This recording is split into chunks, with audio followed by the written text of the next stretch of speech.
All right, we're back. We are back on this Saturday.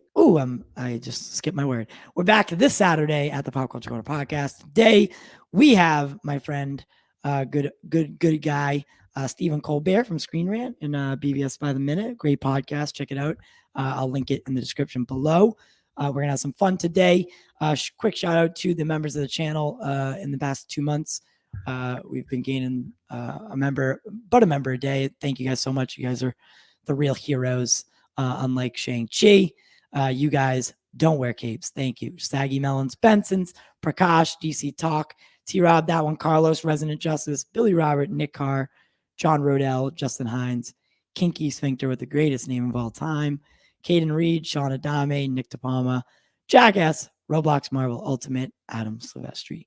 Thank you guys again. So I'm going to bring in Steve. Steven, how you doing today? Good. You're off camera. Get some more tea. Yeah, I love the cup. Oh man, I wish I brought my cup. I have the same one. Oh yeah, I love that cup. That's it's amazing. Cup. Yeah, it's one of my favorites. Yeah, man. So and backstage we were talking about Shang-Chi a little bit, and I mean we saw it yesterday. I had a couple issues with it. Specifically, I wanted to talk to you about. There was a couple of things that they took liberties on, or at least changed. And I don't know if it was taking liberties or if Kevin Feige, wanted them to do this. But Abomination looked really weird. And then at the end, because we've already talked about it, like a little bit spoilers, someone shows up at the end and he's transformed into I don't know how to say it. So he's gone backwards again. So I mean, what did you think of Shang-Chi and some of the things that they did and they took? And I don't know. I've been on a weird journey with the MCU because I was a huge fan in Phase 1 and really excited for a lot of Phase 2 and kind of what was coming with that. But there was just enough. I remember there were too many times when I went to the theater hyped for one movie and getting a different movie.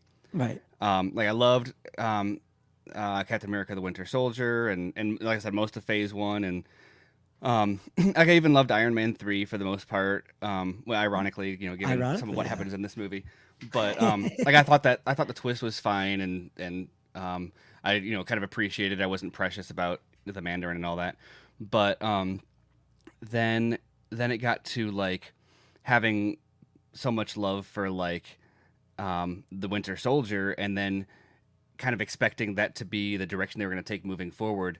I remember Age of Ultron came out and the trailers were really kind of more serious and darker and playing up Ultron as a threat. And then not only was it the movie quip overload with the Whedonisms and having not just excess quips, but quips coming from characters that were traditionally more serious, and it just felt like it was always undermining everything. Everything that I was excited for, all the drama was being it'd be ooh, this is dramatic, haha, isn't that funny that we think this is dramatic? And I'm but it can be. You just gotta stop making jokes about it. Right. And then Ultron was making jokes, and so anyway, basically from that point on, I keep on getting excited, and then they'll deliver something that's it's I don't know, they're always kind of pulling punches. And so for me, Shang-Chi was kind of a bit of a relief. I didn't know what to expect just because it's always different than what I want.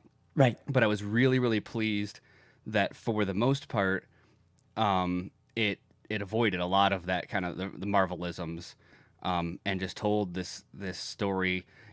I was thinking about 30 minutes in, I was like, this is not if you just showed me this blind and didn't tell me what it was or what it was about, or the studios or credits or anything, I might not even be able to guess it was a Marvel movie. Yeah. It Um, was, yeah. and then and then yeah, eventually that kind of faded a little bit, and it leaned into some of the traditional Marvel stuff, especially with like Aquafina, um, Yes.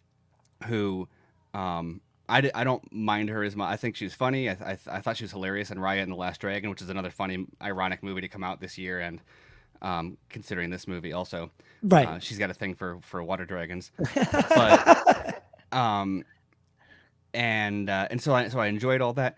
I feel like it was best when it like forgot that Marvel wants everything to be an action comedy, Yes. and when it was more like a kung fu movie, or even if it's not like a full blown kung fu movie, just like a it had some of those trappings, but even just focusing on the martial arts and the fights, and some of those fights in the first half were like amazing, Super good. and then the third act was like not didn't deliver on the fights. Like the first several fights were all these really cool kind of visceral, kinetic, like hand to hand, highly choreographed stuff, and then the third act was just like a CGI. There was some cool like kind of Dragon Ball Z stuff going on, but it lost that sense of like choreography and camera work that the earlier fights really kind of had me excited for. Yeah. So I yeah. yeah, I agree with you, man. It took me. I've been thinking about it because I saw it yesterday, and I think kind of like I think you said it earlier about something else. It was like, uh, oh, you said it about the film festival, where it's like maybe the experience of doing it, like the experience of it all, was actually what you enjoyed, not the actual film, Hmm. um, or not as much as you like pretend it to be. Hmm. And I was like, was it that yesterday? Like, was I just really happy to be like in the theater yesterday and like doing this, or was it the actual movie that I liked? And then I started breaking it down a little bit more. And yes, the first two acts are really good. And like you said, whether it's paying homage to like previous Bruce Lee films with the hand to hand stuff. And then you are right. The third act does become a Marvel movie in its essence, and its core essence as well, with like dragons and like there's like a lot of CGI. Yeah. But I would say if I were to guess, that third act was 90% CGI, like Oh or yeah. 80 to And 90%. and there was some cool stuff and some cool visuals they were doing with it, but also there were moments where like the humans got I don't know, I don't want to give away too there's some stuff in there that like really wasn't spoiled in the trailers. But there's moments where like humans are running around and you're like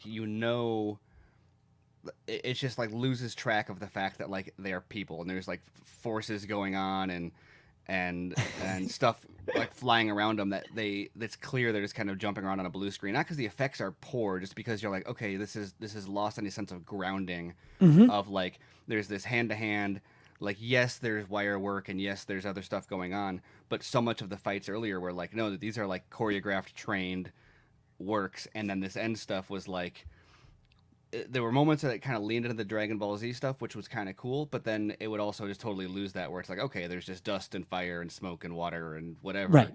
and then people are just kind of in there somewhere, I guess, supposedly. Uh-huh. Um, and that was a little bit frustrating after like that bus fight and the Oh scaffolding my fight on the side god. of the building was so cool, and then for the conclusion of all that to be what it was like just kind of it's like when it finally admitted like, okay, yeah, no, we're not doing a martial arts movie, we're not going to have a tournament or a one-on-one or anything like that, we're just going to do a whatever the full-blown CGI battle is. Right. Yeah. And I mean, do you see that? Could you see a Shang-Chi fitting into the Avengers like nicely, or do you think it's going to be kind of weird? Because I've been um thinking about that as well. It's like, is it just going to fit so smoothly with his style? I can see it being a little bit of both. What I think is really interesting about the movie is it's one of the first movies that like really makes it's very clear and very obvious at multiple points that it is part of the MCU, Hmm. but there's been other instances where they do that recently where it almost takes over the movie, and the fact Yeah. that there's these other characters or these other organizations or whatever popping up feels like it overshadows or takes over the movie. And I didn't think that was the case at all. Everything that was like MCU connective tissue in this was all background and all really cool, I thought. Um, like the Fight Club and the Abomination and stuff that was there from the trailers. Like I thought that was pretty cool stuff. All right. So, I mean, what did you think of the Abomination design? Um, I'll be honest with you. I couldn't like in the trailer, it looked a little bit more accurate. And then when I saw like the full thing, I was like, well, it's been a while what? since I watched The Incredible Hulk, so I don't know how different it is It's from just what so they much did different. before. I did think it was interesting that there was a moment where they showed his face where it was like it felt very. I was like, is that motion capture with oh shit, what's the actor's name? 'Cause Tim? yeah, Tim Roth. Tim Roth, yeah. Yeah, there was a part where it was like very awkwardly, like it looked like they just like CGI'd his off face, and I was distracted by like it was such a clear, like unlike the Hulk where it's like a Ruffalo esque face on the Hulk body. It was like, oh no, that is like a human face on the front of, but it was just a split second, so like distracted my brain.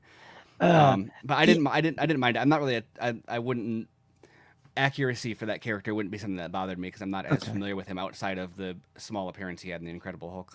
Yeah, I like the inclusion of Wong. I think Mm-hmm. Wong. I mean, Wong's like a fan favorite. We just saw him in What If, like literally this week, and Mm-hmm. then he shows up in this movie for a brief period of time.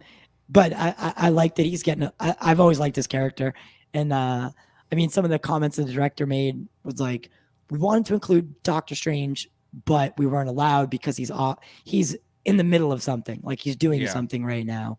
And I think that, piqued my interest is like, well, what is he doing? Where is he? How come he couldn't be there?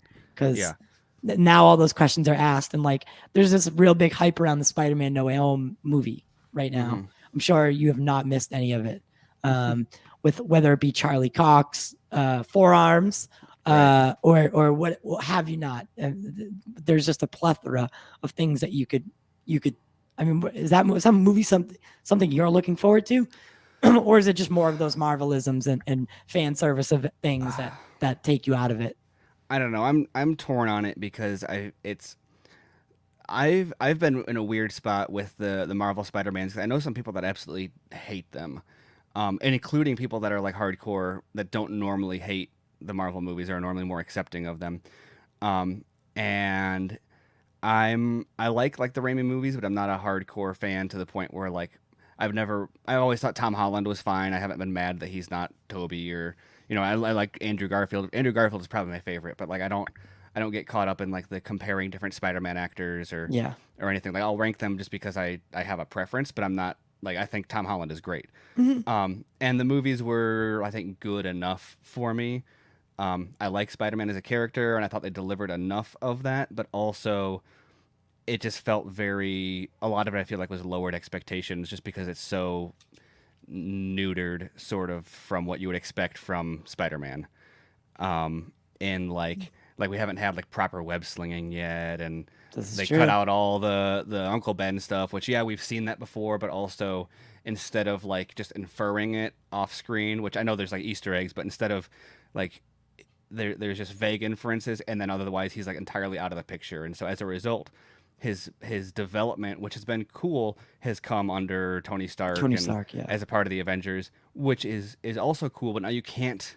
It's going to be hard to go back and say, oh no, he is your friendly neighborhood Spider-Man, and Uncle Ben was his inspiration because you've already given him different, newer inspiration. So Yeah. so it's like how do you fit that all in? So I don't know. I was excited for a lot of the ideas for No Way Home. The trailer for me was it felt very much like it was like, okay, well here's your Raimi Spider-Man crossover. You're gonna see this now, right? And then it didn't feel like they were trying to impress me with anything else. Like none of the visuals or none of the shots in it or anything were like particularly wowing. There was no, and even the Doc Ock moment outside of just, oh wow, that is Doc Ock from Spider-Man 2, or the Green Goblin laugh, like that kind of stuff was cool, like just because it exists, but not because of how they did it or how it looked when they did it, which is always a Yeah. little bit underwhelming because it feels like they're banking on the fact that they can use the characters, and not that they're like, I'm not convinced yet that they're doing something compelling with them outside of just, we have them in this movie, therefore it's awesome. Yeah, I thought the Like, trailer was like super lackluster actually. yeah. And it didn't excite. It didn't get me excited. There are a couple moments that, as you have pointed out, that the like this one with the ball and then the laugh, and then Alfred Molina coming out and saying hello, Peter. Those were like, okay, cool, right? I get it. But again, we are telling a Spider-Man, like a Tom Holland Spider-Man story at the end of the day as well. So Mm-hmm. did the trailer do its job of getting me excited for the Tom Holland Spider-Man movie? No, I Yeah. don't think so. Maybe it was the leak the day before that kind of took away from it as well. I don't know, but I don't know. The trailer, like, it was a 3-minute teaser, right? And it Mm-hmm. didn't do its job. Like, its core function was to get me excited. I mean, for a lot of other people, maybe it did, but for Mm-hmm. me, it didn't. And I still think I'm as I still think I'm more excited for the Flash, and that's saying something. Yeah. Well, and like, this is, I feel like the promise of the Tom Holland Spider-Man movie, this, or Spider-Man in the MCU, this whole time has always been like, don't worry, we're getting him to that point where he's the Spider-Man you want.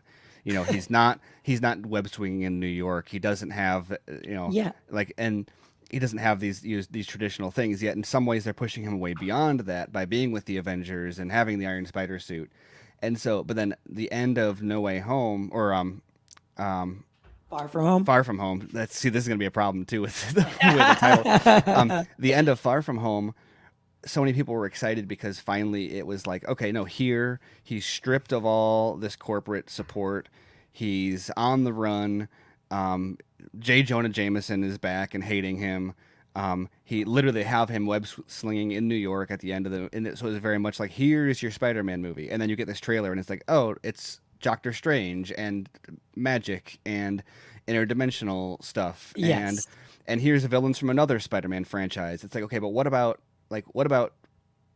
Tom Holland? Like, what's happening with his character? Like, how is this changing this Spider-Man, other than the fact that he exists in this like, I guess that's what it is. It's very much like, look, Tom Holland is in the MCU, and it's the Raimi Spider-Man. It's like, okay, cool. So that's what his place is in these separate franchises. But like, what about him as a character and as a person? How are they going to develop and change that? And it feels like that's kind of a secondary or tertiary concern. Yeah, and I mean, we have. So here's one thing that I've been thinking about, is the Marvel universe. Do you think that potentially it's on its downwind? Like, do you think that maybe this is the day for DC to step it up and take over, as not maybe take over? It's going to be hard to take over, but because people just flock out to see these Marvel movies. But Um, DC I don't know. fandom coming up. I mean, we have a whole new slate. I know it's hard to get for us to get excited for it, knowing, like, with the Snyder stuff, and that Yeah. we've all wanted to see that completion or come to fruition, at least get that bare story told. But Hmm. do you think that DC could have a chance in this world? Hypothetically, I think they could. I think that what's gonna be rough for DC though is that Marvel, like, I know there feels like there's some fatigue after Endgame, and then especially the pandemic didn't help, but they've kind of got the benefit of the doubt to the point where, like, the biggest concern is, can they prove they're kind of back in the place that they were in Phase One, except with more expectations, where they're like, okay, look, we don't have Spider-Man, we don't have the X-Men, and that's what everyone wants to see. So how do we Right. sell them on this universe with, you know, these B's or C squad characters like Hmm. Iron Man and Captain America and Hulk and Thor, and they did it right, and then now Iron Man is dead and Black Widow is dead and Captain America is aged on, and It's gone in some like, form, whatever. so when you built this on, like, the back of like Robert Downey Jr. and these other guys, can you now prove that that wasn't a fluke and transition into getting people excited about Shang-Chi and Doctor Strange? I think Even really, the Eternals. yeah. No, I don't care. I mean, I your general audience members, I don't care or they're the people on Twitter that pretend that they know who the Eternals are. Yeah. Most of them don't. Yeah. Most of them really don't. And like that even goes for New Gods when it comes over to the DC side. It's like I know the core story like barely. For the Eternals, it was just never something that excited me. They're not mainstream Marvel characters or DC characters. I mean, the New Gods maybe a little different, but the Eternals, I don't know. Like you've seen the trailer for Eternals, I'm assuming. Yeah. Yeah. Does that get you any bit like excited? I don't know. It was, the last trailer was very interesting to me because it was very it felt like it was aware of the fact that it kind of feels like just generic superhero stuff. Like it felt very much like Jupiter Ascending or is it what's it called? Jupiter's Legacy? Jupiter's Legacy, yeah. Where there was that sort of like just, oh, here's superheroes that are not the heroes but kind of resemble them in a way that like a streaming service might put forward. And then so as a result, they leaned on the like Thanos name drops and Avengers name drops in the trailer. And I don't know. I think there's a lot of cool things going for that movie, but it feels very much like Inhumans with a better budget.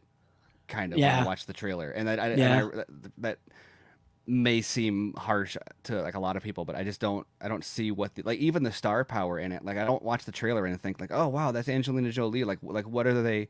I don't know what the selling point is other than these are characters connected to Marvel, and they've made that work before. But even like Guardians of the Galaxy, that first trailer came out, and people were like, oh, Groot and Rocket and all this crazy stuff is going on, and this trailer kind of came out, and it's like, I don't know anything more about any of these characters, or I couldn't tell you what one of them that I'm like most excited to see what they do. Yeah. No, you're absolutely right. They didn't do it. They showed you a lot of nothing. Like it was like a lot of not much like context. Like could you name one of the characters? If I thought about it for a minute, I could probably. Yeah, that's the problem, I think, right? That's where like some of the problem lies. Like you don't know, like even after 2 trailers have come out, technically I think it's 2, right? Yeah, 2. You still can't name one of the main characters. Right. And what makes that whole thing like worse, that kind of like Jupiter's Legacy are these generic like knockoff characters or top tier characters, is that you have, I think, is it Richard Madden, who at the beginning I saw the trailer and I was like, people are gonna think that that's Sebastian Stan. Like it's got that like or Barry Keoghan, it looks kind of like Ezra Miller, and like there's a little bit of that like are the like, I don't know, it feels very much like the oh yeah, he really does look like Ezra Miller. It feels like like not Asylum would be an insult, but like like a knockoff like superhero, like, oh yeah, we don't have the rights to these characters, so we just put in guys that remind you of other characters that exist in the universe already. And it's I don't know, but like I said, Marvel typically pulls it off, but usually it's by showing a trailer and having people say like, oh wow, I want to see the rocket or the raccoon with the machine gun now. Yeah, of course. And I saw this and I didn't say like, oh, I want to, like, I don't know. I mean, the most exciting thing about it is Chloe Zhao and Kevin Feige saying like, oh, there's real sunsets in this, and I'm like, and like that almost doesn't like, because you see that in this, and you're like, wait, was that was Kevin Feige saying this is a real sunset, or like what? Yeah, I haven't seen. Is that the world we live in, where we have to do fake sunsets and we get excited about real ones? I don't know. I just haven't seen anything from it yet that like delivers on what people are excited about, and I'm willing to be there. I mean, they're all on paper. It kind of hypothetically, they built more sets and it's got more of a focus on the actual like craft of filmmaking than MCU traditionally does, which is what I'm always begging for. But then they show it to me. I'm like, I couldn't tell you, like, if you didn't attach any branding to this, I would literally think it was a Netflix, like, digging down in the bottom barrel IP stuff. Right. Yeah. Yeah. And honestly, the only name I could tell you is Richard Madden's is Icarus. And it's just like stuck in my head for some reason. I don't know why, but he's the only character I can really tell you. And, obviously I know that there's deviants and they're going to be the main villain. And I don't know. and we're coming out of Shang-Chi, and now we're going into Eternals, and I still don't know if I'm excited for Phase 4 or where the Marvel storyline's going. But here's something that everyone seems to be excited for lately is Dune. This Dune remake. Now, I'm not really like super knowledgeable about Dune, as I did not watch, or I struggled to watch the original set, which are not really a good adaptation I've heard. What do you think about this new Dune and the positive reactions that came out yesterday for it, and everything that's surrounding it? Yeah, I think I'm in the process of reading the book, which is really exciting, and it's very much like the type of universe that I love to like sink my teeth into. And I think Right. Denis Villeneuve is a like very talented filmmaker. I loved Arrival, and I thought Blade Runner 2049 was really good, if not just a slow burn, a little bit long, but I this one has just been a really weird place of like separate from like my excitement for it as a film. It's hard to know how it's going to kind of land, and like especially after the box office from Blade Runner 2049. It's like I don't doubt his ability to put together a good movie. The cast is I mean, I remember when the casting announcements were coming, it was just like every single new announcement it was like a joke. Because how did you get this many people in here? Yeah, and at one point I even made a joke on Twitter. I was like, "Oh, Keanu Reeves has just been cast in Dune as like the of course he is, because whatever." And like someone DM'd me and was like, "Did you talk to his manager about this? I was told he turned it down." I was like, "What?" Actually, I was kidding. Like, yeah, and it's like that's the level of like everyone is in this movie. And so that's really exciting. I think I always take film festival reviews with a grain of salt, because there's a level of sort of overhype, and people, I think there's a little bit people feeling the burden of encouraging people to see this, because I think people are turning it into like the movie that saves cinema or something, and they also know that there's not going to be a sequel if like it'll be difficult to justify a sequel if it doesn't do well, which makes a theatrical release and makes the and it makes the pandemic box office kind of scary. And then also there's just the inherent like, oh, I'm a film critic at a film festival, so I'm going to give this a overly flowery and glowing review because nobody else can see it for another month, and I'm going to ride the prestige of I've one of the 10 people in the world that have seen this movie. And it's just it just gets so, I don't know, over the top. Like you read some of these and it's like, oh, really? Like this like changed your life. Like this is the one. Like, yeah, like you can taste food again after seeing this movie. Like, I don't, and that's not. Yeah. I don't doubt that it's great, but it's just I always kind of shrug off film festival reviews as like it's a different breed of review. I mean, it wouldn't it be nice to be sitting in Venice, like, eating grapes and watching Dune on a you know what I mean, that's the life right there. Like you that exactly. Is it. It's hard not to be excited in that circumstance or that scenario. Is like, yeah, I've made it. Look at me, I get to watch this movie. And then you're one of the first people to be able to react to it, and people are waiting on pins and needles to find out what you think. And right. Yeah, it's like. Yeah, there is a little bit, and that's what I was thinking about. Like, because when I saw Suicide Squad, I didn't know if that was it, if that exact thing was it, because I got to see it early, and I was like, was it the experience or was it the movie? I came back at it with, I think it was the movie, but again, I'm really not too sure, because we were in a full theater. Like full to the brim again. It was the first time I've seen that in a year and a half. And people were like laughing together or oohing together. And I couldn't tell if it was that experience that put it over the top. It was like, wow, this is really like. It's very suited for that kind of interactive audience experience. I feel very like much. It loses a bit when it's when the jokes are just kind of resting on their own. Like you need that kind of energy in the room to carry it through. Okay. So, I mean, listen, I'm excited for Dune. It looks like a cool sci-fi.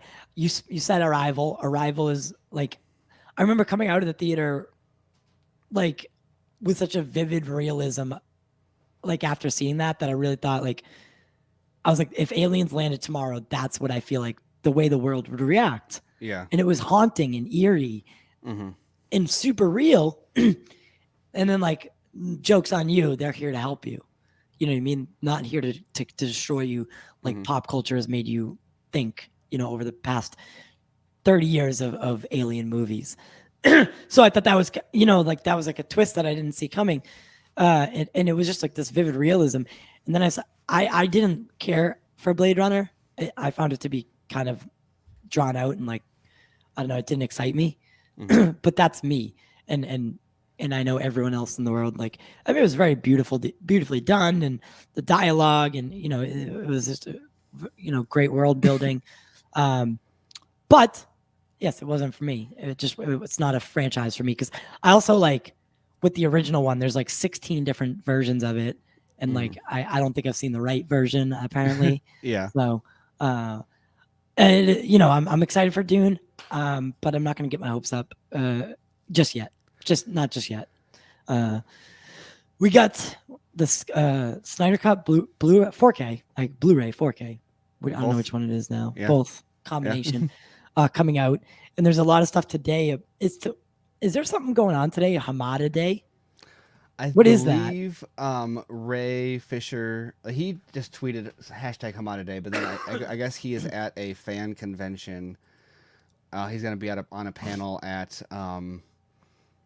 not Dragon Con, is it? Boston Con? In Boston? Let's see. Where I'm at? Let's see. I know Dragon Con or something like that, something stupid like that's happening, but they also have a panel that's dedicated to shit talking the Snyder Cut, so. Fan Expo Boston? And I'm not there? Maybe. September 3rd to 5th? Yeah, it looks like that's right now. Well, let's see, maybe he put it on his page. How am I not there? It's literally in my house. I didn't even know this was happening. Yeah, Fan Expo Boston. So here, I'll drop this in the chat. Oh, I'm like not happy about this right now. Because he's there. What time? It just says today. Get your tickets. Huh. Oh, I didn't even really honestly think conventions were like actually happening. It doesn't say where he fits in the schedule, but or maybe he's just got a booth. I thought that he had a panel or something, which I would assume means he's thinking of saying something about Hamada at the event, but this is mind blowing. I know, because I know we have Boston Comic Con, but I've never heard of Fan Expo Boston. Very strange. Now I'm kind of at the disappointed. Boston Convention and Exhibition Center. Yeah, I know exactly where it is. That's really disappointing to me, because I have not heard anything about that happening, and if Ray Fisher was there, like I would literally go just to see him, just to say hello. Saturday and Sunday he will be there, so today and tomorrow. Oh, guess who's gonna be scooching by tomorrow? Who? This guy. So if it really does say he's gonna be there tomorrow as well. Yeah, it says days appearing Saturday and Sunday. Beautiful. Oh, here we go. Okay, so tomorrow is just photo op. Today at God damn it. 2:40. So right now. Yeah, literally.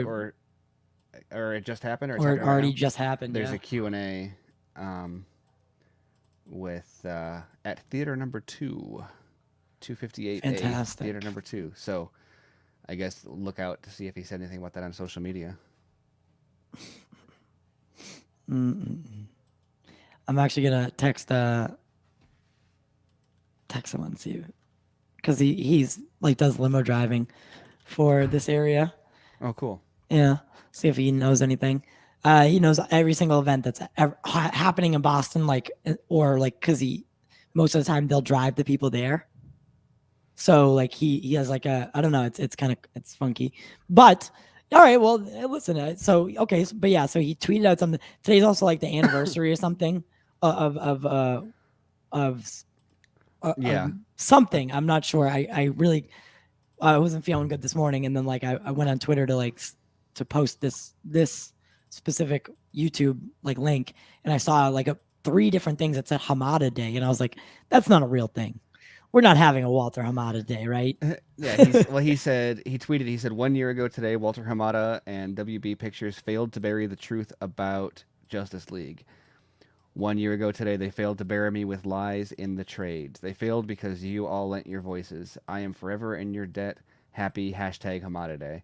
So I don't know. I guess that means that it would be the anniversary of the day that they published that thing about him. Yeah, Let's see. I vaguely remember it now. So okay, I didn't know that today was the anniversary either.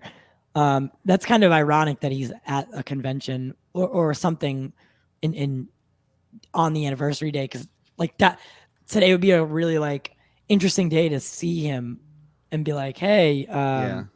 like that'd be a perfect opportunity to get like a quote from him at least. I don't know. I'm kind of disappointed that I didn't know that this was happening, because I totally would have went.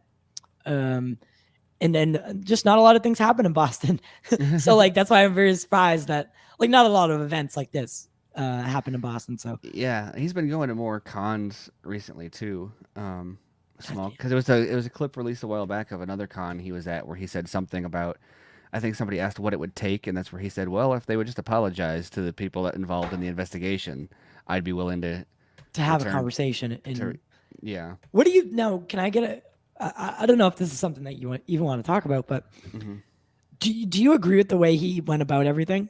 Because some people don't, and I didn't know that until recently. Like some people think that he could have played his hands better. Do you think that maybe could be because he's doing this all alone and there's not like a team of PR people behind him? Well, he does have like legal representation that he consults, and I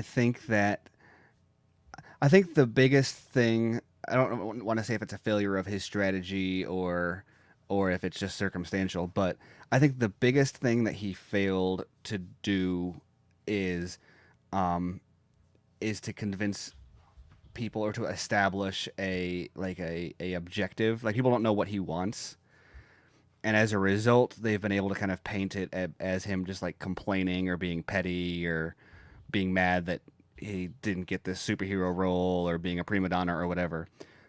And the point of him doing it this way should have been for him to kind of maintain control of the narrative. So he's done a good job of keeping it in the media and keeping it in discussion and maintaining chatter for it. Right. But I think there's a whole host of people who turned turned him off because um, he didn't ever give a clear like this is my objective, this is what I want out of it, here's my like terms. And as a result, like if you really pay close attention, you can kind of parse that out, and so a lot of fans feel like it's way more clear than it is. But I think for anybody who's not a like in the like Snyder Twitter day in day out Yeah. and following everything Ray has said and predisposed to believe him, um, they aren't picking up on that, which at a certain point just makes it look like he's just stirring up drama, and they're like, look, I'd support you if I knew what you were even doing, but I don't. Right. And and I think that's unfortunate because I think he said a lot of really important things that people need to Me be as paying well. attention to, but but it just hasn't quite landed. So I guess I don't know if that answers your question, because I feel like it's a combination of like, it's hard to combat the press when like when the trades are spinning the narrative the other way. Um, and it's hard to overcome fan bias. There's a lot of people I've seen who are convinced that he's doing it just for attention or whatever. Um, I see a lot of like, oh well, he just killed his career, and say, well, he made Yeah. it clear from the beginning that this isn't about his career. Like, stop criticizing him for burning his career to the ground. He made it like from the very first day he said anything about this at all, it was clear that his career wasn't his intent. So the idea that like using it as a criticism is like no bearing on the success or failure of what he's doing. So um I don't know. It's a messy dialogue, and if there was a way to make sure that the narrative was not lost along the way, that would be better. But it's it's hard to go It's up against $1 billion corporation on your own. it's So got to be scary, like because yeah. and yeah, like people think that, oh, look at, he just ruined his like whole life, like his Hmm. whole career in film is gone now simply because he couldn't keep his mouth shut. And it was like, well, well, no, like that's not, that is, it takes just one person to stand up the way he did, and Hmm. like maybe other people will join along the way, and not be so scared, like, oh, look at this guy did, he he was just cyborg, like he just made it, and he isn't scared to say something. So like that, I at least thought maybe his attentions, or his ability to stand up against, you know, the David versus Goliath kind of thing, Hmm. would inspire others to do so if they were treated the same way, by said company. But and it's happened a little bit with, like, you know, with Charisma Carpenter. Is that her name? Charisma? Yeah. Like, but you know, she's already been out. I don't think she's been coy about what happened with Joss, in the years. And I just thought more people would, you know, stand up with him and be like, you know, this happened to me. And I don't think that's happened. Do you think that people are scared to lose their career? Like other people, like it just didn't do it for them. They were like, nope, I'm going to keep my mouth shut A because, little bit. I think one of the most eye-opening things from all of it was when Harry Lennox was asked about how he felt about it, and his response was fascinating because he seemed to want to play, like, didn't want to like burn any bridges, but was kind of said something that to me sounded very much like, I mean, there's certain realities about this industry that you just have to work with, and like, look at me, I made it where I am despite these issues. I'm not saying they're not prevalent, but like, mhm. I also had these issues and I fought through them. And I think there's a sentiment of like, why can't you just shut up and do your job? And you're jeopardizing a situation for you when like the rest of us, you know, actors of color or whoever, like, were able to, um, like, make our dreams come true simply by just like ignoring the petty racism Mhm. or the microaggressions or what have you. Right. And but like, once again, that's not really his he's not in this about his career. He's in this, accountability over entertainment. And so um I I think that the biggest issue that he's facing is that the specific people he went after, like for example, if he just went after Whedon, they were willing to throw Whedon to the wolves. There was enough people. It was Whedon's time, right? And it's even Yeah, what yeah. Ray said. Yeah. But then when it comes to like John Berg, Berg kind of fell on his own sword to an extent because he's the one that Ray said that Berg called him to apologize, and um, and um,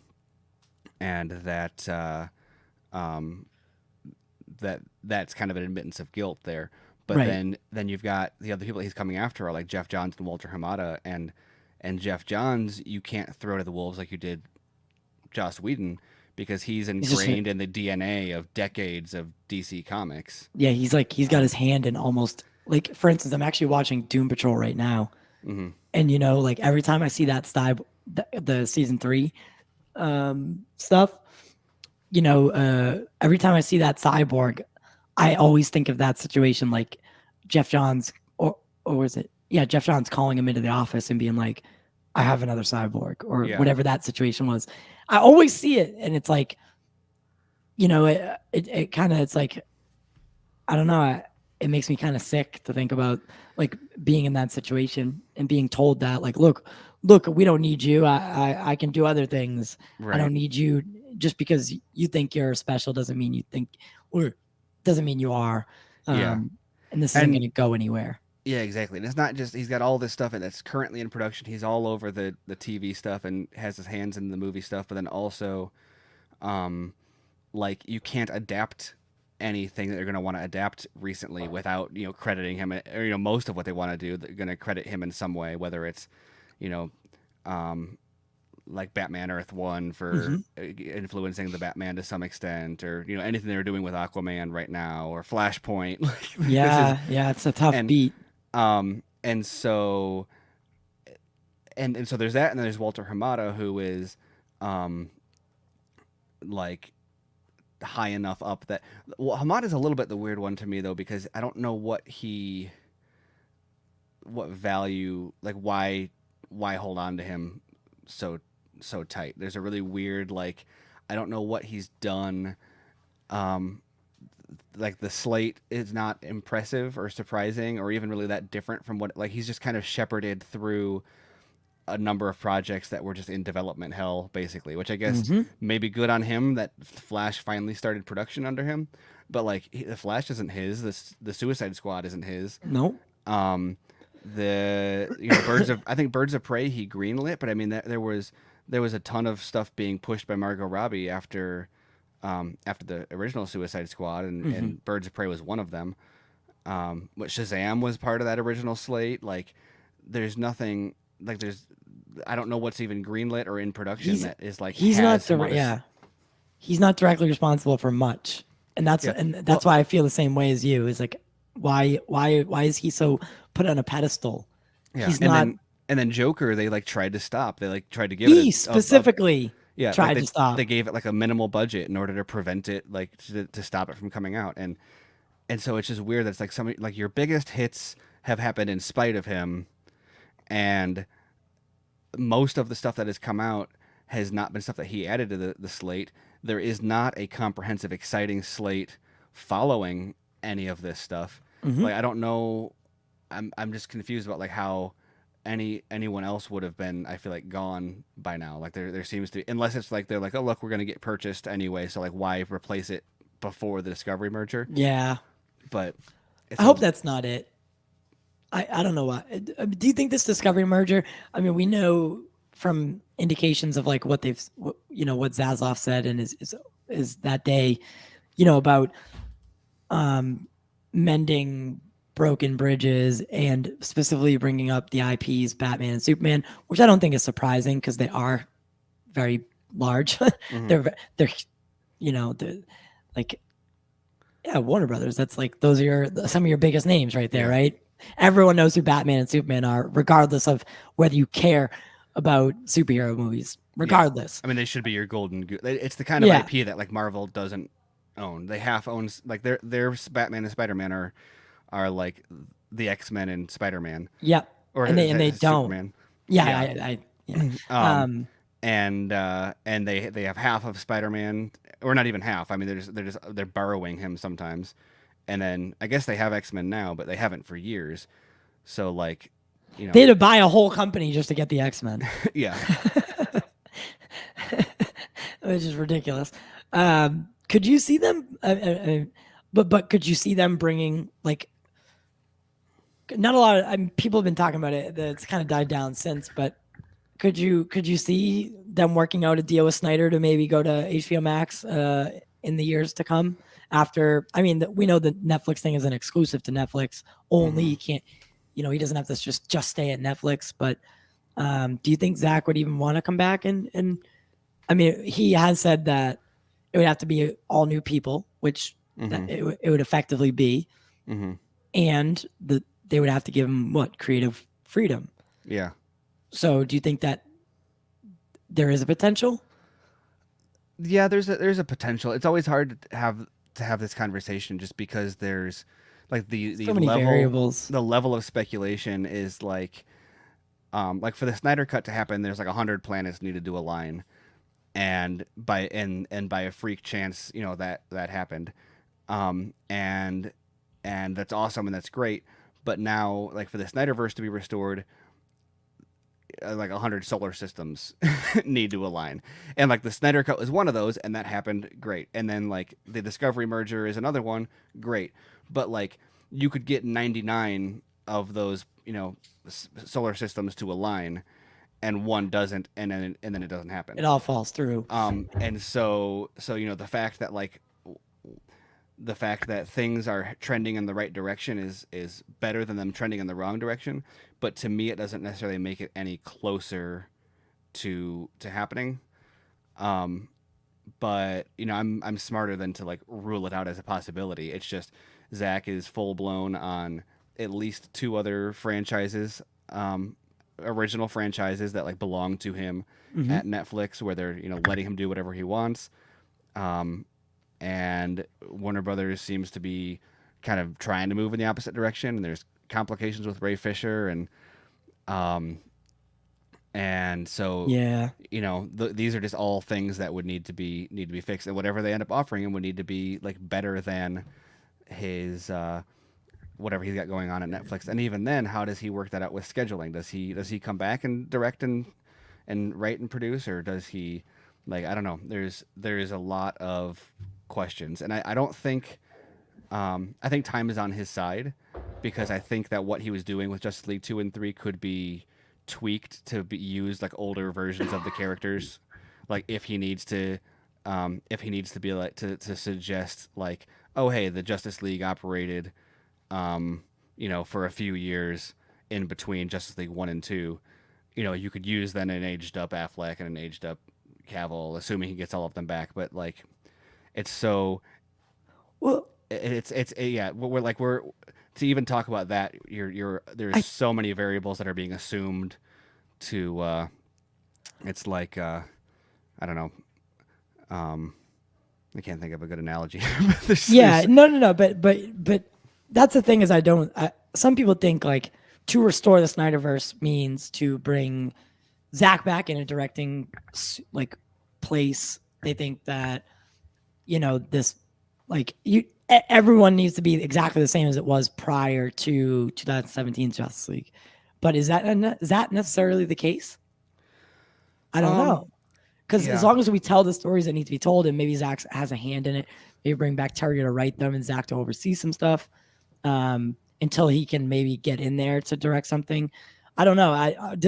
Like to restore the Snyderverse could mean several different things, right? Like tell those yeah, stories like the Green Lantern Corps movie or series, whatever, however you want to do it, the Batfleck stuff, um, and I know Deathstroke just had like a trending event. hmm, So there's still excitement for these characters. Does restore the Snyderverse to mean bring Zach back and then everything else will fall into place? Or does it mean to tell the right stories and finish the arcs that were started on the foundation, right? yeah, Because you bring Zach in to build a foundation for the DCEU, and he theoretically does that, and then you just get up and walk away from it. So now you're building on I've been saying it for a while now. It's like, cool, yeah, cool. We're getting a Batgirl, whatever, Blue Beetle, awesome. But like, I don't have my foundations yet. I yeah, don't have my roots. So what are we building on here? yeah. And I think you'll get a different answer to that question from like depending on who you ask too, because there's some people who would say restore the Snyderverse. It means a full reversion and like doesn't count unless Zach is writing and directing the or the breakdown boards that we've seen Mm-hmm. of Justice League 2 and Justice League 3, and tying it all the way through. Other people would say that the Snyderverse means to just maintain canon, and so as long as the characters are the same and they don't retcon everything, that counts. Or some people would say that like coming back and him just directing whatever is next would be. And there's also disagreement on whether it means like doing it as a multiverse in addition to, or as an exclusive, like abandon everything and do this instead. Or does it mean just JL 2 and 3, or does it also mean Ben Affleck's Batman movie and Yeah. Air Cut? And, and you're going to get all sorts of disagreement on any of that. But I think that one thing that is not necessarily, I don't know, encouraging is the wrong word, but suggests that maybe WB is finally getting their head on their shoulders a little bit, is that the way that they're moving forward feels far less like vindictive towards Snyder and more kind of accepting. Mm-hmm. You've got Affleck coming back in the Flash, Yeah. and the the Bat Cycle's got guns on it, right? Like you've got J.K. Simmons and Batgirl, Yep. and there's no, these are not necessarily part of Snyder's plan. Or you got Aquaman and the Lost Kingdom, I think. Right. Yeah. And you've got this stuff that like kind of sort of is in line with what Zach was doing, and it doesn't totally retcon it, and it treats, you know, it accepts the like that BVS happened and that's Batman's backstory and all these things instead of coming in and like outright retconning it. I guess we'll see if Flash changes any sort of continuity like that. Yeah, I think that's what I'm But worried about the most hmm is if they try to pull like a Days of Future Past on it yeah, and just like, you know, keep what they want, kind of toss aside what they want, what they don't want. yeah, Um, it scares me a little bit, but then again, like I think there's a time. In reality, all because I was talking to my brother the other day, and he's just like, "Oh, you know, he's a 17-year-old kid. He just sees it as black and white. Like, well, DC can't even compete with Marvel. Like he, you know, he's just spitting out these stupid things." And I'm like, "Don't you just want good movies to be made?" And then he like stopped talking for a minute. And he's like, "Well, yeah."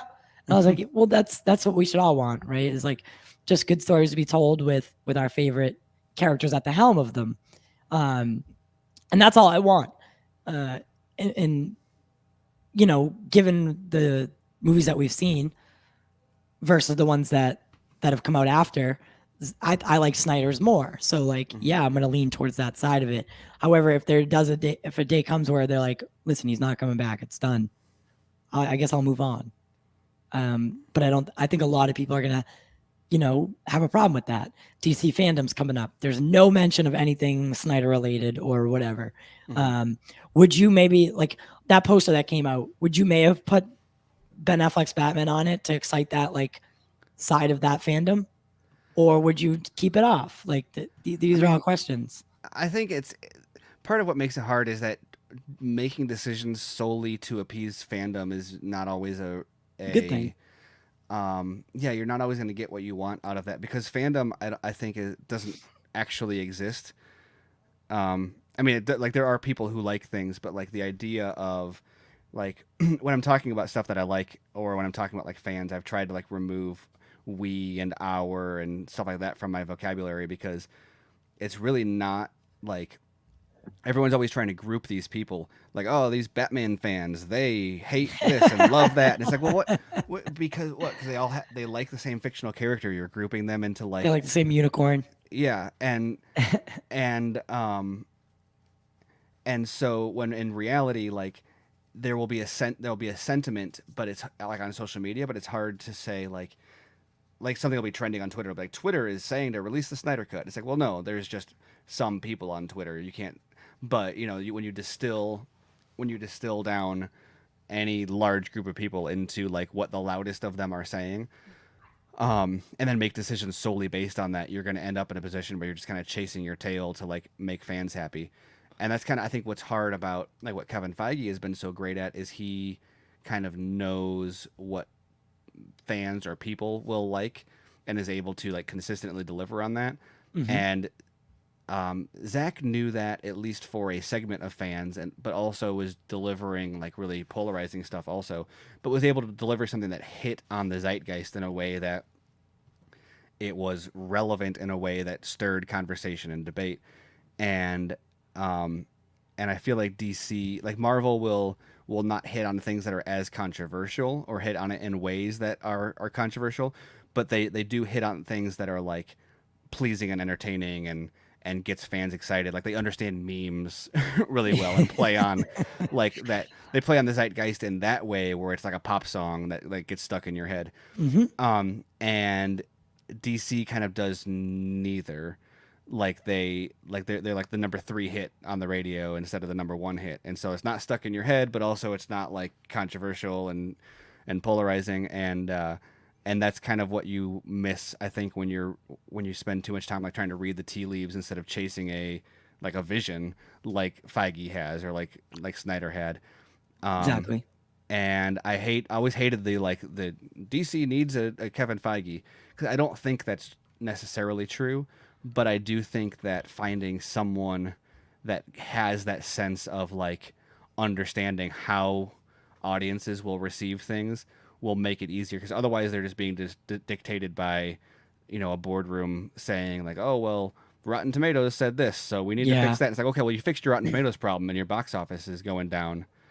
I did Yeah. So what's really the issue? like I did an analysis for an article on Screen Rant recently that shows that like actually as the average box office or as the average Score. score on Rotten Tomatoes increases with each movie, like the rolling average, the box office averages actually have gone down consistently. That's even if you take out like Wonder Woman and the Suicide Squad and say like, okay, those are because of the pandemic. You've Right. still got a case of rising average Rotten Tomatoes and dropping average box office. Okay. This brings up a really good.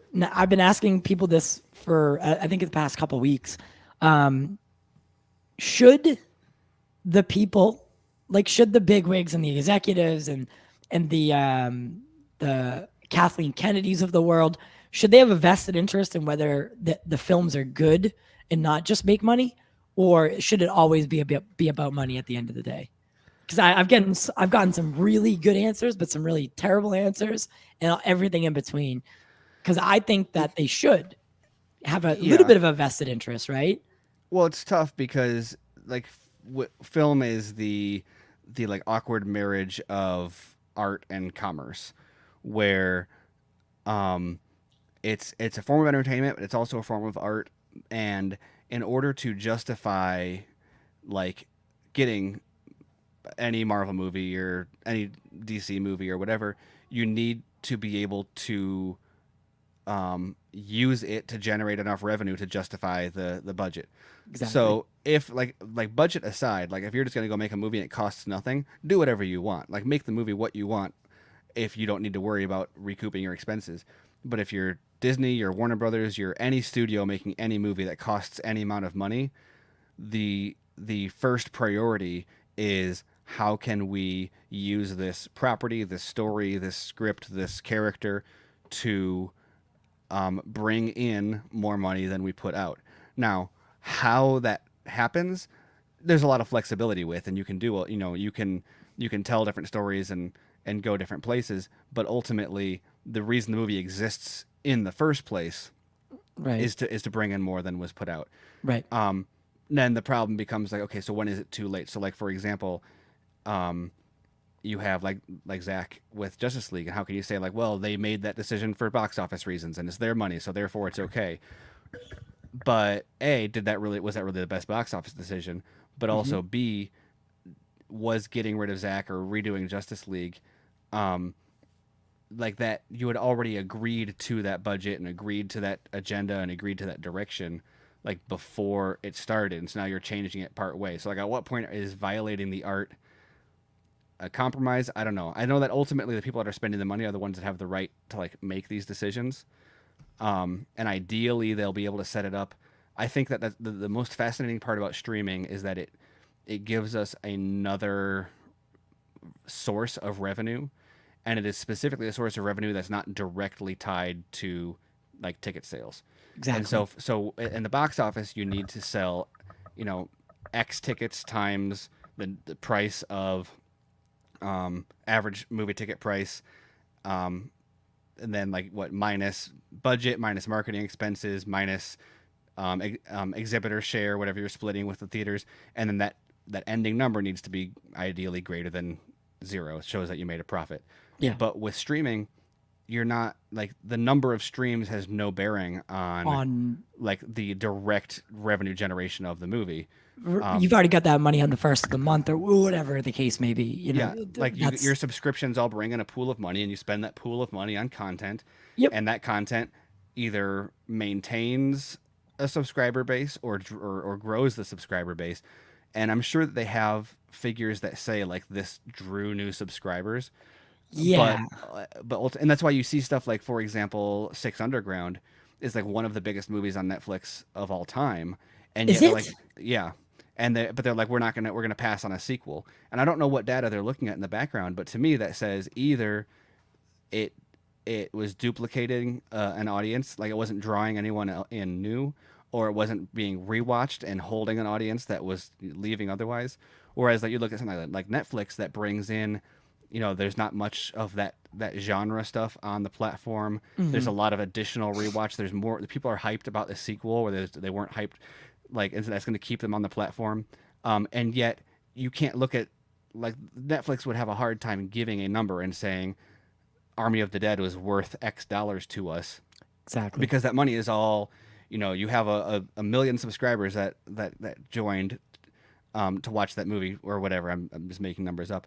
And some of them watched Army of the Dead, some of them watched, um, you know, the chess show, whatever. Yeah, what's Then up, Wayne? how do you like square away what percentage of their like monthly subscription goes to which?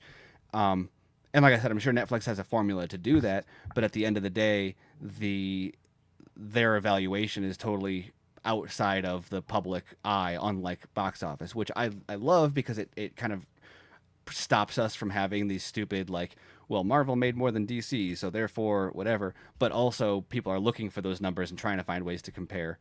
Um, so I don't even remember what the original question was, but the answer is Should the that big wigs and the executives that make movies have a vested interest in yeah. whether the movies are good?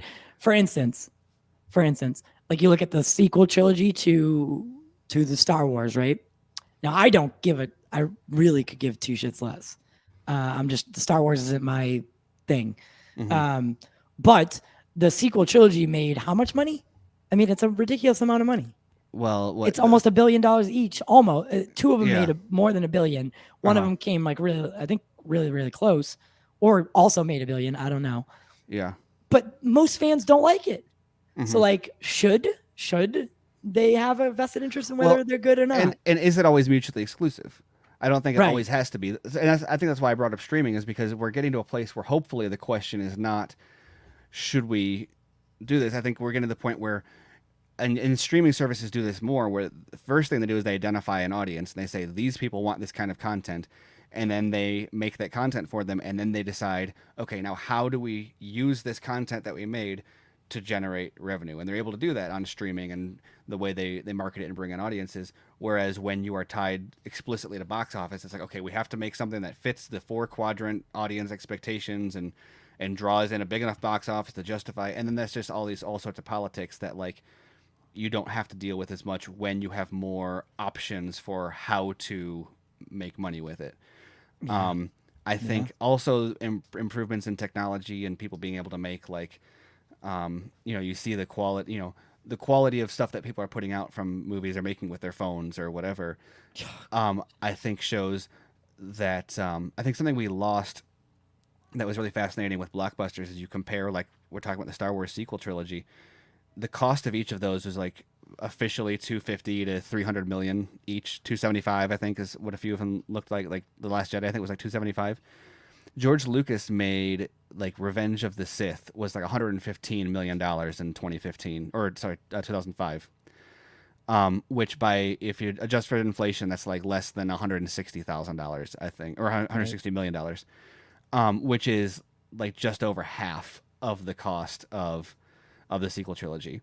And that was all the Star Wars movies, where like the original Star Wars was like, it's considered a low budget movie by blockbuster standards. And Lucas, was he was the first one to do a feature length film with the digital camera. And he's always been pushing those boundaries of making visuals better and budget less. And the whole reason he created Lucasfilm was to give artists like filmmakers a place to go to make these kinds of movies without having to go and bow down to some studio, whatever. the studio. Ironically, he then sold it to Disney. Ironically, yeah. He took the payday. Yeah, exactly. He decided the payday was worth it. Well, after I think the fans kind of turned on him for the sequel trilogy or for the prequel trilogy, and he was like, instead of being able to produce the movies that he wanted to produce, he sort of became a slave to Star Wars, and then the fans stopped liking what he was doing for Star Wars. It's like, okay, so you don't want anything but this, but you also hate this. So fine, this thing that I built so that we can make whatever we wanted, I will give it to someone who will make what you say you want. And that's how they got the sequel trilogy. That's what fans wanted. But look what happened. You know what I mean? The Star Wars community is so crazy to me. Yeah. But then again, like I look at it and I'm like, do I see a reflection in the mirror? You know what I mean? Like, is this what the DC fandom has come to? And and people are relating it to it, and like, it worries me to some degree. But I mean, I hope something comes something comes in and like reminds us to stay as us united and Yeah. you know, being generous for what we've gotten in the past, but also grateful for what we're getting in the future, even if it only comes in the form of Batgirl, J.K. Simmons in Batgirl, or you know, Ben Affleck in The Flash, whatever. Because like the way I see it is, the characters that Snyder built are living on to some capacity, with the exception of a couple that I think I would like to see in the future as well, if things go right, i.e., Cyborg. Um, you know, the characters are moving on, and I want to support the characters that he built in whatever form that comes. You know, I'm game, but it has to be like for the Flash. Some people don't want to go see it because of what happened, and you know what? I understand that. I do. Yeah. That's to each their own, and you got to do what you got to do. Like for instance, Ray Fisher won't go see the Flash, and that's like one of his boys. You know, Ezra's one of his guys, Yeah. and like to have to make that decision sucks. Mm-hmm. It does. But you know, I'm excited. I'm hopeful for the future. I mean, I don't know how you feel, but I'm hopeful for the future. But you know, I'm also not gonna, Yeah. like I said, get my hopes up. I'm more than I was, but I'm definitely apprehensive about it. I don't have the kind of connection that I did to it before. Like they're doing some things that seem interesting, but I'm not like waiting on pins and needles to see where it goes. I'm kind of like, okay, I'll check it out when that arrives. But which is kind of what the place I got to with the MCU a few years ago, where I was like, okay, they're just not interested in really investing in the kind of movies that I want to see, and so as a result, I just have to accept that like I'm gonna have to find those stories and that kind of movie somewhere else, and then just check back every once in a while and be like, "Oh, are you doing something cool with Batman now? Okay, maybe not. Yeah. Let's see later." I need to get your insight on the little bet that I have. So I have a bet with one of the other guys. Who will bring in? I'm not gonna tell you which side I'm on, but who will have a better audience score? Spider-Man: No Way Home or The Flash? What do you think? Ooh, Oh, Saggy, you don't have to give me money. Thank you. But hey, thank you, Saggy. But I will never admit that bubble tea and Blue Beetle or what is this? You need to admit bubble tea is the best drink in the world, and the Blue Beetle will save the D's. That's a very loaded statement here. Also, oh, yes, thank you. Yeah, Saggy's also her and I are gonna go to see Wayne, not Wayne. We're gonna Dunded. Ray tomorrow, so that's gonna be fun. All right. Nice. But yeah, what's your input? I don't know. That's a hard one. It's a hard question, man. I'm gonna assume the Flash just because the we'll MCU, have a better audience score. Yeah. Oh no! Sorry. Oh no. I'm on the Flash's side. I meant Spider-Man because I guess I should look at the audience score, not box office. I wouldn't risk. I'm not an idiot, right? I'm not gonna. You're talking about like Rotten Tomatoes, right? Yeah, we went on the most generic. So we're going on the most generic site, which would be Rotten Tomatoes, and the audience score, not the box office, and not the critic score. Yeah, I hate Rotten Tomatoes and the way that it kind of changes and impacts how we talk about movies, but I love the amount of data that it gives us about people's opinions. A lot of data, yeah. And so if people have been following what I've been writing on Screen Rant recently, I've done a lot. I have a whole spreadsheet that breaks down like every single metric in Rotten Tomatoes for every single MCU movie. Really? And I've been and so when like when Shang-Chi came out, I checked. It was really cool because I looked, and at the time, I think it lost the status now, but I looked at when at the time of release, it was the only movie out of all 25 movies in the MCU that had a higher critic score or higher top critic score than all critic score in Rotten Tomatoes, which I hate like the inference of like top critics being like superior the so much superior score. Just to me, I say it's just a different group. So it's a different group of people with different access. So whether that's better or worse or means more or means less, I just say it's they measure two different groups. One of which is like they call top critics, and the other is not. And it's interesting because for 24 films in a row, they ranked the movies worse than the rest of the critics, and for Shang-Chi it was the first time they ranked it higher. Like I said, I think the score changed and it dropped that, but that's the kind of thing that I'm able to look at these numbers and see. What does Shang-Chi have on there? I It didn't. I had a haven't even checked. 91 or 92. Oh Lord, they just Okay, can't get anything wrong on yeah. Rotten See, Tomatoes. so like Far From Home has a 95. So I think that kind of Twitter negativity doesn't really permeate to. Um, let's see, Spider-Man: Homecoming. So I'm gonna bet 87. I'm gonna bet Spider-Man. Um, because I don't think I think the general audience is far It's less just more negative prone to it. on Yeah, it, whereas and they've got people kind of trained to with certain expectations, whereas DC still has that like there's too many like competing expectations and desires from, and the general audience has more of an attachment and opinion about the DC characters just because they're more historically more popular, and so yeah. that's really damaging for Rotten Tomatoes because even if the people that love it more, all you need to do is cross. They don't know the difference between a 6 out of 10 and a 10 out of 10 on Rotten Tomatoes. It's the exact same score as far as they're concerned. Um, Oh wait, so really? yeah, well, because they turn everything into a thumbs up or thumbs down. Oh, this So is right. That's so true. like 7 out Yeah. of 10 Yep. and higher, and 6 out of 10 is low and lower is either thumbs up or thumbs down. And so as a result, you have like um, Joker is my favorite example, is the unicorn that breaks Rotten Tomatoes, because like the actual average review score for Joker is significantly higher than the average review score for um, and when I say average review score, I don't mean the tomato meter. I mean like the actual like out of 10 score that the critics give it. It's got a higher average than the rest of the MCU, but the tomato meter on it is like 67%, which is um lower than the MCU's like 85% average. Yeah, that's And so strange. what that means is that there's a lot of people who were like fence riders on the Joker who defaulted to negative, um, but yet there were a lot of like 10 out of 10s. Whereas with the MCU, you have like a lot of like 6 out of 10, 7 out of 10 who were like, oh, it was good, but not like as passionately good.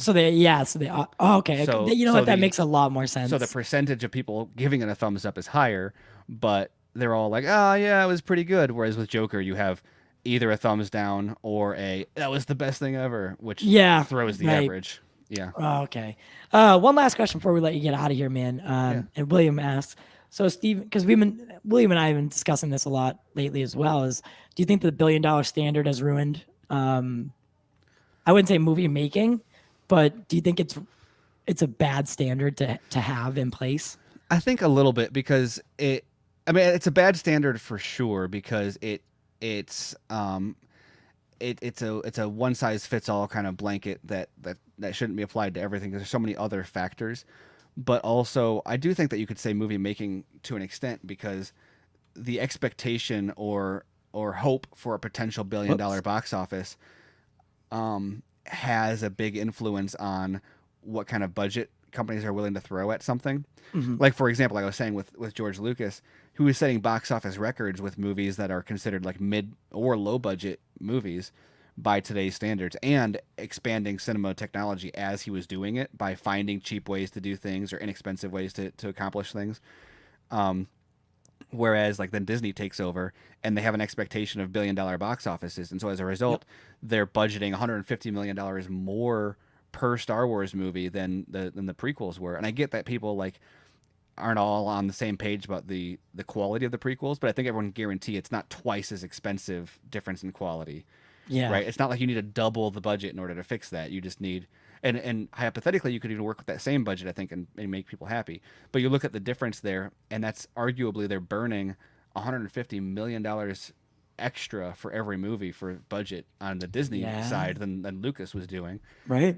um, and it's because they expect or know or hope, and that's also that, like for example, that led to what they did with Solo coming in, and I don't know what that did to the budget, but they reshot the entire thing. I mean, it's even more extreme than what Whedon did with Justice League. They actually because they what happened was they pulled the plug earlier, and so the DGA does stop you from like entirely reshooting a movie in post-production unless the director is on board with it. Mhm. But because they pulled it, they had like a few weeks left in principal photography when they swapped out Ron Howard. Yeah. He was able to go back and continue principal photography before reshoots even started. Right. And like literally like reshoot from like page one of the script. And which seems insane, but if you're expecting $1 billion box office, you'll make decisions like that instead of saying like, let's just see how we can make this Han Solo movie, the best it can be. Right. At which point, if you make a Han Solo movie anticipating a $500 million box office tops, or it ended up being like 250 or something really really low, you almost like, that's how you get the original Star Wars movies. It's because you're working with these constraints, and you have to figure out how to operate without the massive budgets. And like the budgets do cool, it allows you to do cool things you couldn't do otherwise. But it's I think that's a lot of why you end up with like these big slogs, is because they're like, well, it needs to earn that $1 billion box office, and so they throw the money necessary to make that happen. And then people have the money to do that massive CGI third act that maybe they would have reconsidered for something different if the money just wasn't available. Exactly. And I think that because of the unfortunate situation with the COVID box office, I think that a potentially positive side effect is that it's the most potential for performance at the box office now seems to be from movies that have that like $150 million or less budget, which will hopefully put us back into a range where unfortunately it's going to be harder to make these awesome, huge $200 million plus movies, Right. but it's going to require us to kind of figure out how to make those $100 million movies sing again. Yeah, agreed. Stephen, man, thank you for joining me today. I know today was a weird one. It's early, but are you guys still doing BVS by the minute, or are you switching to Justice League? Yeah, so we actually did just put out an episode of Justice League that we still haven't finished going through the chapters, so we're going slow on that. But we're gonna, I think, before we go full blown into the minute by minute for Justice League, we're gonna wrap up the BVS ones. Okay. So we hit a few weeks ago, we hit episode 100 on that, and so we've got 80 left, so more than halfway. Or you take out credits, we probably got like 60 episodes left. Yeah. And so we're gonna kind of go full steam into getting BVS wrapped up, and then we've got some Justice League and Army of the Dead under our belt already, but I think kind of refocus on those as BVS gets done. Yeah, I can't believe it. How long you guys been doing BVS now? Almost 3 years, I guess. Yeah, 2.5 years. I mean, it's crazy to think about. I mean, obviously, like if you guys went and did 3 episodes a week, it would be a different story. But yeah, I mean, that's just that's not in the cards. So, I love it. I've just got. Well, I've been listening to more frequently, and trying to play catch up. But it's intriguing that the stuff that you guys come across and like what you guys talk about. I never like, that's such a different idea than I've ever seen, like in a podcast style. And it changes the way that we kind of watch the movie too, because the slowing the pace down that much. I think when people slow movies down, often they will watch it like 1 minute at a time, but they'll do like hot spots. And there's a lot of moments in this movie where it feels like it's going to be like just filler. Mm-hmm. And you realize like, oh no, like the set decoration here is like story relevant, or there's a random line from an extra that you wouldn't think about, except it was a reference to something, or I don't know. Yeah, there's all sorts of different little things that like, it's definitely improved my love for the movie even more, just finding all these little tiny, like the amount of detail and planning that Zach puts into these is it changed the way I watch every Zach movie too, because I'm like, you recognize the building blocks that he uses from down to a small level, and then you watch Army of the Dead and you're like, oh wow, this is kind of the way he paces things. It's really cool. Yeah, I think he's like one of the few people that plans a movie from like page 1 to last page, mm-hmm. and like every line that's in there is on purpose, or like there's not a lot of throwaway stuff. Yeah. And that's what I've always loved about Zach is his attention to detail and his works of art. That's what they are. They're works, mm-hmm. of art. But as always, it super fun to talk to you, man. On I don't know why it's at Facebook. I forgot to switch the icon under yours. Oh, mine's YouTube as well. Mine's not even right. Wow, I was really having a great morning, huh? It was both supposed to be Twitter. But what do people have to type in to find BVS by the minute? Can they just type in BVS by the minute, or they should be able to find that? Yeah, or just go to SnyderMinute.com. We have actually got all of them there. okay? And on iTunes or Stitcher or Amazon or just about everywhere we should come up under BVS by the minute, and Justice League by the minute and Army of the Dead by the minute. Awesome, man. Truly an honor to always have you to have you back, and we'll do it again sometime soon. I hope the family's doing well, and I'll reach out, and if I ever need anything, and you do the same. I always love talking to you because you just like you're one of the few people I know that like I feel like I learned something when I talk to you. So me too. it's been an honor, my friend. Thank you. And to everyone out there in the YouTube sphere, thank you so much for tuning in today. I know it was a weird time, but again, it was really the only time. I think it was the only time we could do. So yeah, just deal with it. Just fucking deal with it. No, man. Love you guys. And that is all the time that we have for you today on the Pop Culture Corner podcast. I'll see you. Oh God, it's almost Monday already. I'll see you Monday or something like that. See you Monday. Is Caiden here?